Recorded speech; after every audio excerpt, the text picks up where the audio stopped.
announcing today a major show of military force in the region.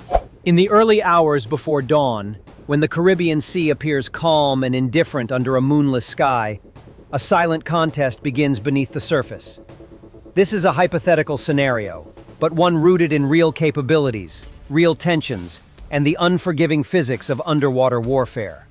A United States carrier strike group cruises through international waters north of Venezuela, its presence officially described as routine, its true mission deliberately vague. Above the waves, radar screens glow and flight decks rest in tense readiness. Below them, however, in the black pressure of the deep, another story unfolds, one that no satellite can see and no headline immediately captures. According to regional defense analysts, Venezuela has quietly invested in revitalizing its undersea warfare doctrine over the past decade, modernizing select diesel-electric submarines and training crews specifically for operations in shallow, acoustically complex coastal zones. In confined waters where thermal layers bend sonar and merchant traffic clutters acoustic signatures, even a smaller submarine force can become a strategic equalizer. Now imagine sonar operators aboard American destroyers detecting faint, inconsistent returns. Metallic echoes that do not match known commercial routes. Is it debris, a fishing vessel, or something stalking the perimeter of the formation? In modern naval conflict, uncertainty is often more dangerous than confirmed hostility. The Caribbean basin presents unique challenges. Warm surface layers, heavy sediment flow from major rivers, and dense shipping corridors that complicate identification.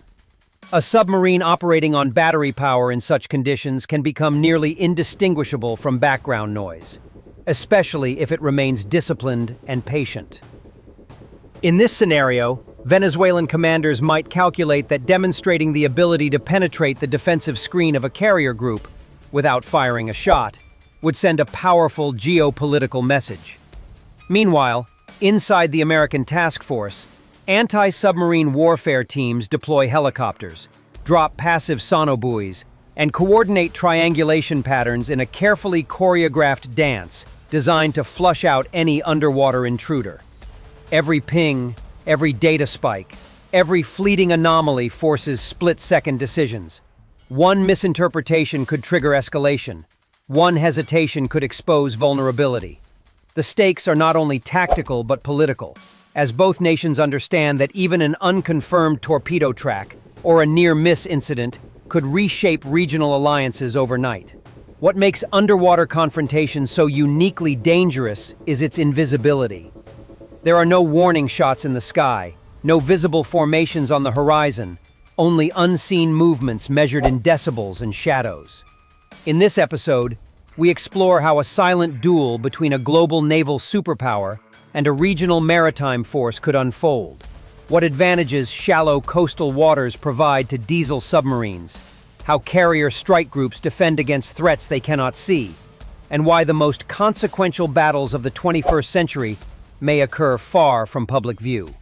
This is not a story of explosions and spectacle, but of patience, deception, and the razor-thin line between deterrence and disaster.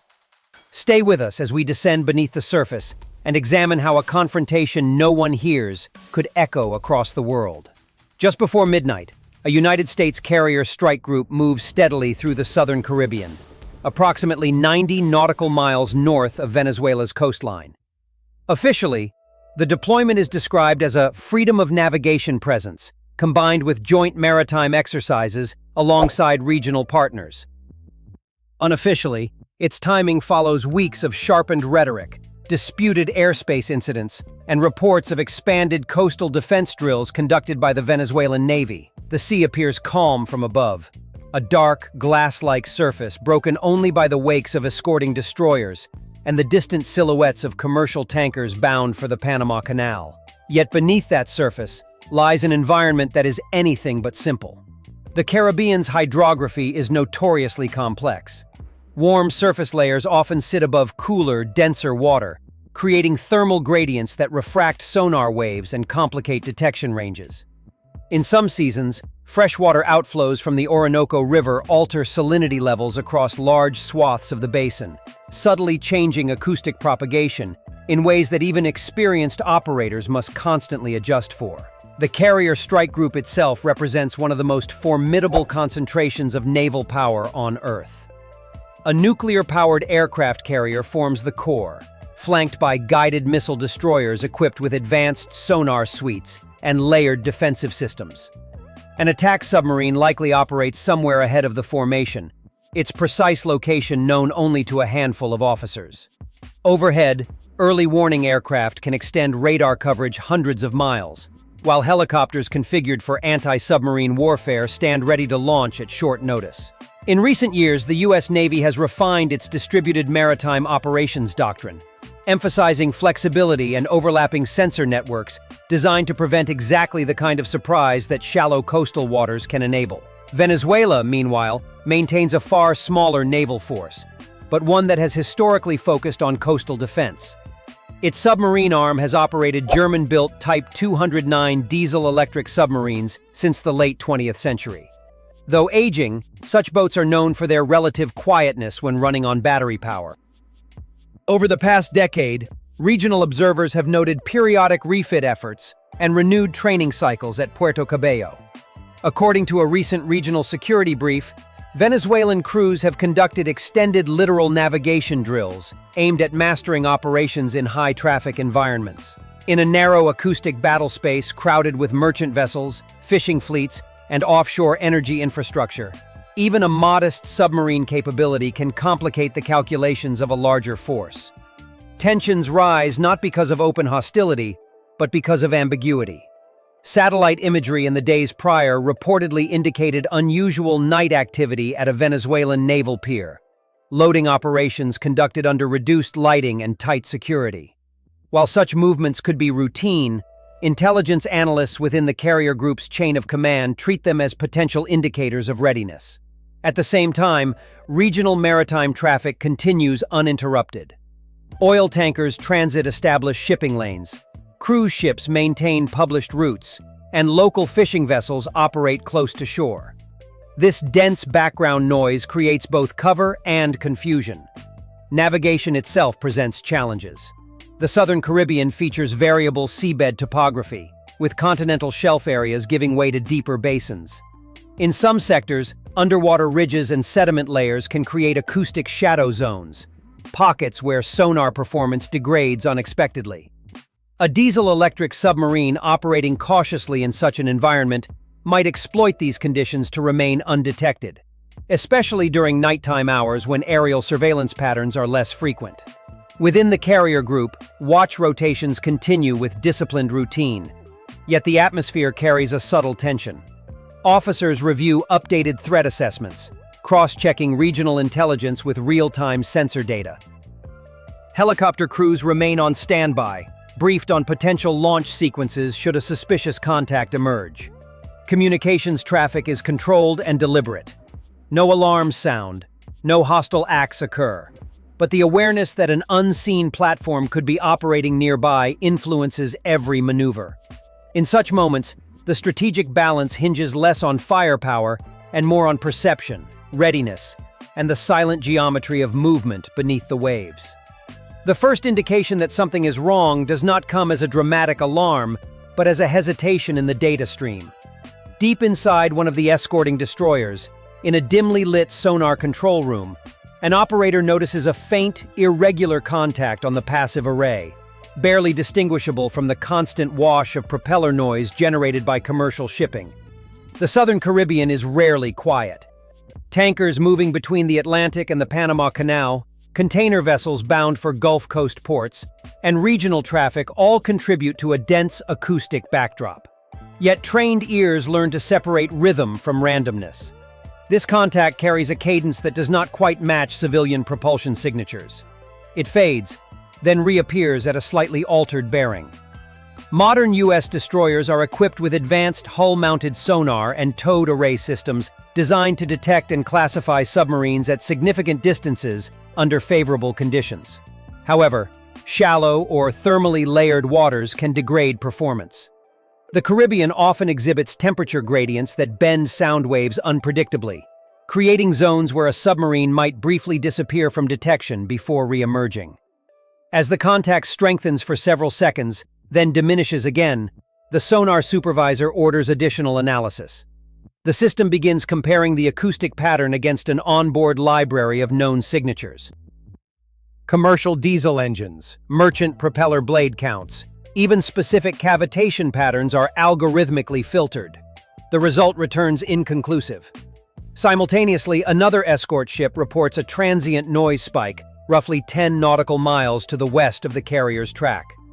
The two data points are not yet correlated, but they are enough to trigger heightened alert procedures within the anti-submarine warfare team. Helicopter crews are quietly placed on standby. The carrier itself maintains course and speed to avoid signaling alarm, but its tactical action officers are now reviewing contingency playbooks. In such scenarios, overreaction can be as dangerous as hesitation. A false classification could lead to unnecessary escalation, especially in a region already charged with political tension. Venezuelan naval doctrine, according to regional assessments, emphasizes coastal defense and deterrence rather than open ocean confrontation. Diesel-electric submarines, particularly older Type 209 variants, are most effective when operating on battery power at low speed, minimizing noise output. If one were positioned ahead of the strike group's projected path, it might attempt to exploit merchant traffic lanes as acoustic cover. Intelligence reports from the previous year suggested that Venezuelan submarine crews had increased nighttime training evolutions, including extended periods of silent running in high-traffic corridors. While unconfirmed, such reports shape how analysts interpret ambiguous contacts. Inside the destroyer's Combat Information Center, tension builds not through shouting, but through controlled repetition. Bearings are recalculated. The towed array is adjusted slightly to refine angle of arrival data. A request is sent for satellite-derived maritime traffic overlays to ensure the contact does not align with a known vessel's track. The answer returns negative. The anomaly does not correspond to any declared commercial route. That absence of correlation increases concern, though it still does not confirm a hostile platform. Ocean currents, underwater debris, and even biologics such as large marine mammals can occasionally generate misleading signatures. Minutes stretch. The contact shifts position relative to the carrier's formation in a way that suggests intentional movement rather than passive drift. A second destroyer now reports a faint harmonic that could indicate a multi-blade propeller configuration consistent with certain submarine classes, though the signal remains too weak for positive identification. The task force commander authorizes the launch of an anti-submarine helicopter under the pretext of a routine patrol adjustment. Sonobuoys are deployed in a discrete pattern designed to triangulate without appearing overtly aggressive. Above the water, nothing seems amiss. The carrier's deck lights glow steadily, aircraft secured in orderly rows. But beneath the surface, data accumulates. The possibility that an unseen submarine is shadowing the formation transforms uncertainty into calculated vigilance. Every new acoustic fragment is weighed against political consequence. Confirmation would justify assertive countermeasures. Misinterpretation could inflame a crisis.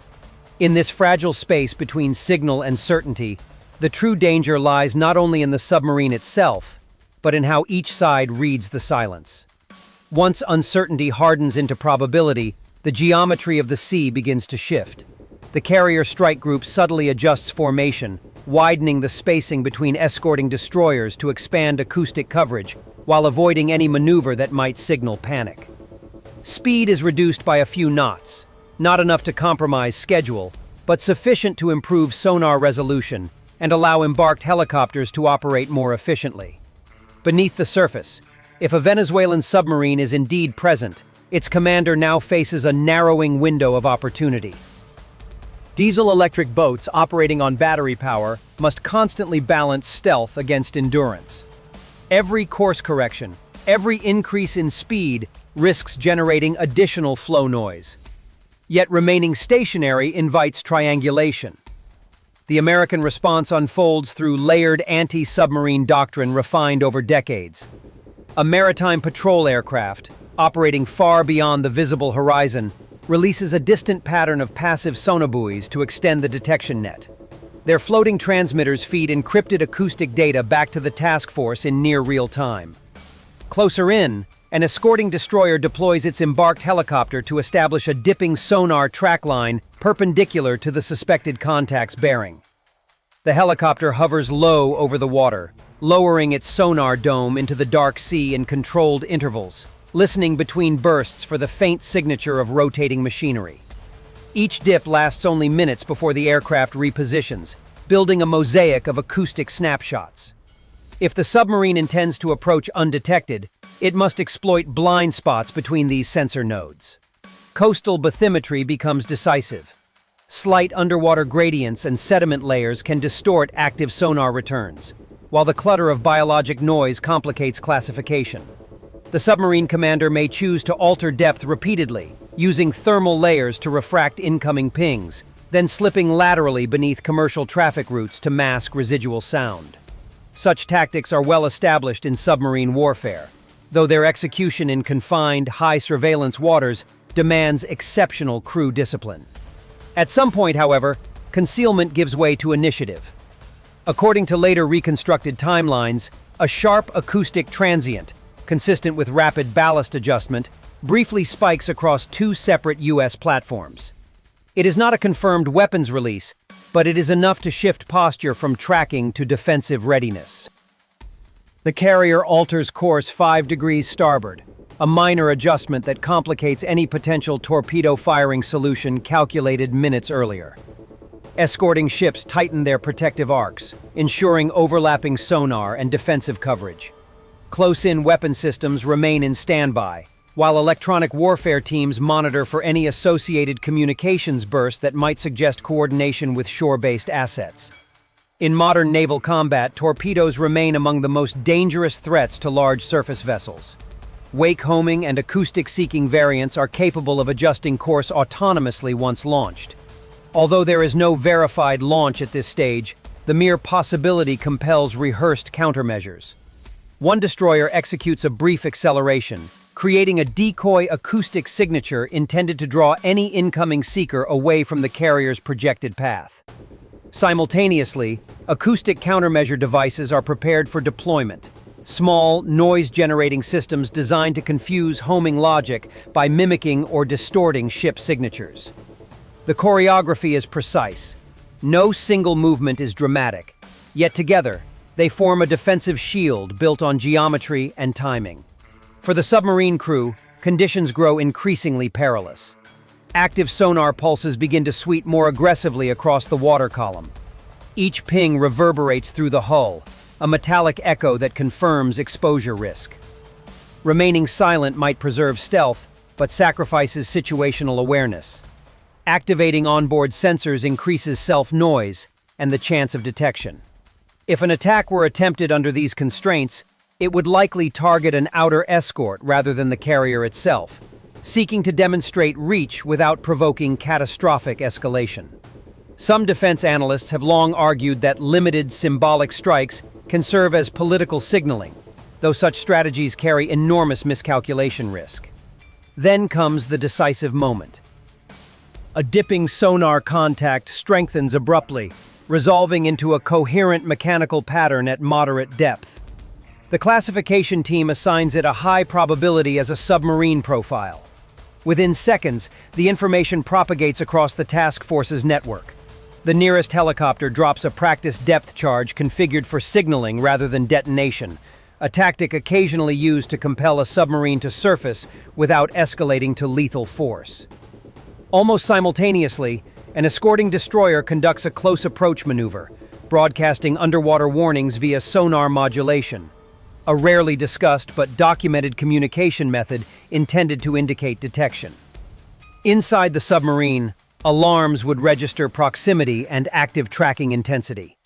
The commander faces 3 choices: continue evasion and risk entrapment, initiate a limited engagement, or withdraw toward territorial waters. Given the imbalance of forces and the clear exposure, withdrawal becomes the most rational course. Ballast tanks adjust incrementally, propulsion increases slightly despite the acoustic penalty, and the submarine angles away from the tightening sensor net. U.S. forces maintain contact, but refrain from deploying live ordnance. The objective shifts from destruction to escorting the contact out of proximity. Over the next tense hour, the underwater pursuit resembles a silent chess match. Each time the submarine alters course, predictive algorithms aboard the destroyers update projected tracks. Helicopters rotate to maintain persistent coverage, careful not to exhaust fuel reserves.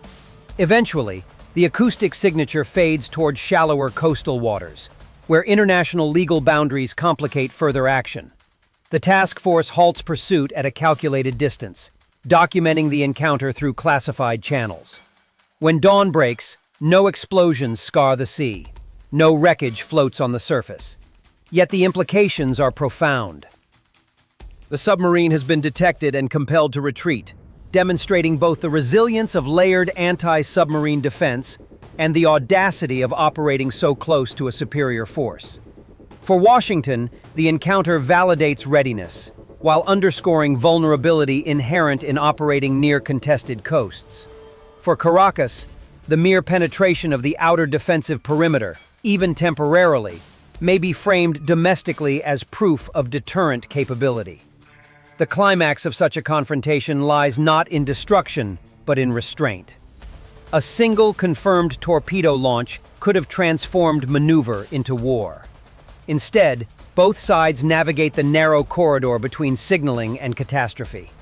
The episode concludes without public acknowledgement, folded into routine statements about regional exercises and maritime security. Beneath that calm language, however, remains the memory of a night when unseen vessels maneuvered within lethal range, and when discipline on both sides prevented a localized contest from igniting something far larger. In the aftermath of the encounter, the tactical outcome appears clear on paper. The carrier strike group maintained operational integrity, no weapons were fired, and the suspected submarine was tracked and ultimately pushed beyond immediate engagement range. From a strictly military standpoint, the layered anti-submarine framework functioned as intended. Detection, classification, localization, and controlled escalation followed established doctrine. Yet the deeper assessment is more complex. The event demonstrates that even a smaller regional navy can generate strategic friction by exploiting geography, acoustic conditions, and political timing. The mere fact that a submarine was able to approach close enough to force defensive maneuvering, described earlier, reveals the persistent vulnerability of surface fleets operating near contested coastlines. Modern naval analysis often emphasizes that anti-submarine warfare is among the most technically demanding disciplines at sea. Detection ranges are rarely absolute. They fluctuate with environmental variables and platform positioning. Exercises conducted by major navies routinely show that even advanced sensor networks can be penetrated under certain conditions.